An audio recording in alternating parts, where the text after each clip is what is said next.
ಸಖತ್ ಟೇಸ್ಟಿಯಾಗಿ ಕ್ರಿಸ್ಪಿಯಾಗಿರುವಂತಹ ಚಕ್ಲಿನ ಕೇವಲ 15 ನಿಮಿಷದಲ್ಲಿ ಹೇಗೆ ಮಾಡೋದಂತ ನೋಡೋಣ.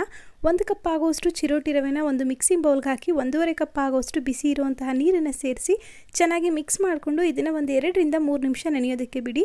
ಜಾಸ್ತಿ ಸಮಯ ಸಹ ನೆನೆಸೋದು ಬೇಡ. ಒಂದು 2 ನಿಮಿಷದ ನಂತರ ನೋಡಿ ರವೆ ಎಲ್ಲ ನೀರನ್ನು ಅಬ್ಸರ್ವ್ ಮಾಡ್ಕೊಂಡಿರುತ್ತೆ. ಈ ಸಮಯದಲ್ಲಿ 1 ಟೀ ಸ್ಪೂನ್ ಆಗುವಷ್ಟು ಅಚ್ಕಾರದ ಪುಡಿ, 1/4 ಟೀ ಸ್ಪೂನ್ ಆಗುವಷ್ಟು ಇಂಗು, 1 ಸ್ಪೂನ್ ಆಗುವಷ್ಟು ಬಿಳಿ ಎಳ್ಳು, ರುಚಿಗೆ ಎಷ್ಟು ಬೇಕಾಗುತ್ತೆ ಅಷ್ಟು ಉಪ್ಪು, 2 ಸ್ಪೂನ್ ಆಗುವಷ್ಟು ತುಪ್ಪನ ಸೇರಿಸ್ಕೊಂಡು ಚೆನ್ನಾಗಿ ಮಿಕ್ಸ್ ಮಾಡ್ಕೊಳ್ಳಿ. ತುಪ್ಪ ಬದಲಾಗಿ ಎಣ್ಣೆ ಅಥವಾ ಬೆಣ್ಣೆ ಯಾವುದನ್ನಾದರೂ ಯೂಸ್ ಮಾಡ್ಬೋದು. ಈಗ ಇದಕ್ಕೆ 1 ಕಪ್ ಆಗುವಷ್ಟು ಅಕ್ಕಿ ಹಿಟ್ಟನ್ನು ಸೇರಿಸ್ಕೊಂಡು ನೀರೇನು ಹಾಕದೆ ಇದನ್ನು ಚಪಾತಿ ಹಿಟ್ಟಾದ ಇರುತ್ತಲ್ಲ ಅದಕ್ಕಿಂತ ಸ್ವಲ್ಪ ಗಟ್ಟಿಯಾಗಿಯೇ ಕಲಿಸ್ಕೋಬೇಕು.